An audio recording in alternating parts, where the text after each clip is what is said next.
Hello, I thought I'd give y'all a little peek at my good side. Believe it or not, this is my good side. Um, for some reason, I don't show myself from this angle very often. So you can take me in all of my glory without having to see my surgical scars. And I'm sure this gives you a whole new perspective on me. And I've jumped from a 4 to at least maybe a 6 in your eyes now. I'm pretty confident with this new angle that I'm showing you here of myself. But I wanted to talk about something that happened to me while I was on the way to the Georgia Guidestones, and it was a little bitty thing, kind of, but it was also a really strange thing. Um, and maybe it was significant, maybe it wasn't, but it was really strange that it happened.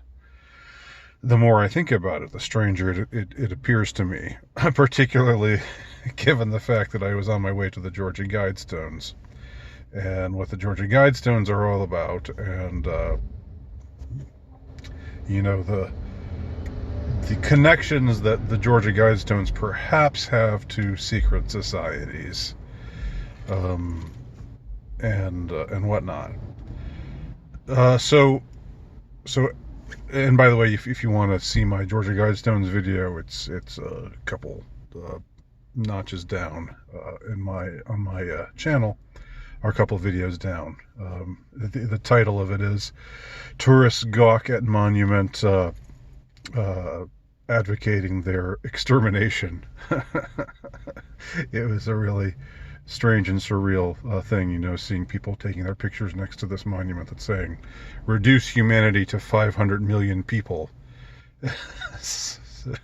I mean, I just couldn't help but be aware of the irony there, and yet I was also doing it. I was also filming myself at this monument, so I was one of them. I was one such gawky tourist.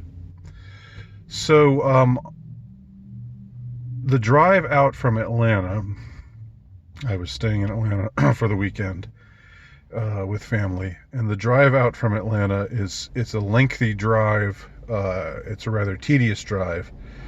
You go up I-85 for a ways, and then you turn onto a country road, and then you turn onto another country road, and turn onto another country road, and it's just way off the beaten path. But at the exit that I was turning off of I-85, which is a very busy interstate, particularly around the Atlanta area. Atlanta traffic is, I think, the worst in the world, and I don't even think I'm exaggerating when I say that.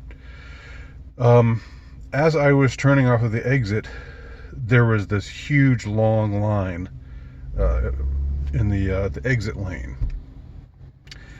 It took like 10 or 15 minutes, maybe even longer than that, I don't know, just to to go about a half mile or so to get off at this exit. And I was thinking, what the hell is going on here? I mean, traffic is nothing new in Atlanta, like I was saying, but just why there is this stoppage in the exit lane in this rural exit where there's really nothing there. So I, just waited patiently, or maybe not so patiently, but went through the bumper to bumper traffic, 10, 15, 20 minutes, got off the exit, took a right, which is where I needed to go, and the traffic was continuing as I went down that road to the right. And when it was still bumper to bumper, but still moving very slowly, and I was just, what's going on here? What's stopping up all this traffic? Well, at this rural intersection, and when I say rural, I don't just mean in a small town, in the town center of a a tiny town, but just like out in the middle of nowhere, out where there's a bunch of wheat fields and there's no neighborhoods, there's no stores, it's all just wilderness, along the side of this country road. It turns out there's this Shriner guy who's there in the middle of the road, in his, like looking like the typical Shriner, kind of a elderly man in a, kind of dumpy looking body. I don't mean to be mean, but I'm just trying to say he fits the profile, when you think of a Shriner, wearing the funny looking hat, and, being 80 or so, and looking kind of gnarled and not in the greatest of shape. Again, just trying to be descriptive, not trying to be mean, because I'm no great shakes either. I'll probably look like that when I'm 80, if I get to be 80.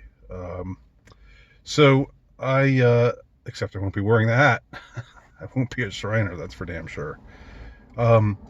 So what's holding up all this traffic is that this Shriner guy is standing in the middle of the road in this very, very remote intersection, just shaking his can, begging for people to stick money in to give to the Shriners Hospital, the Shriners Children's Hospital, some ostensible charity. And maybe it is a real charity, I don't know. I've just heard things about secret societies now that make me question or wonder about that.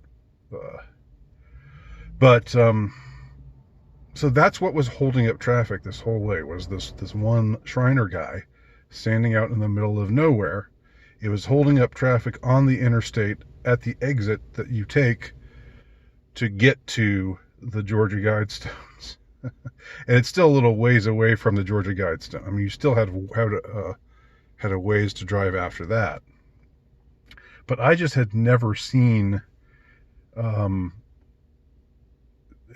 seen Shriners out, and others out shaking their can, asking for drivers to give to their charity or whatever.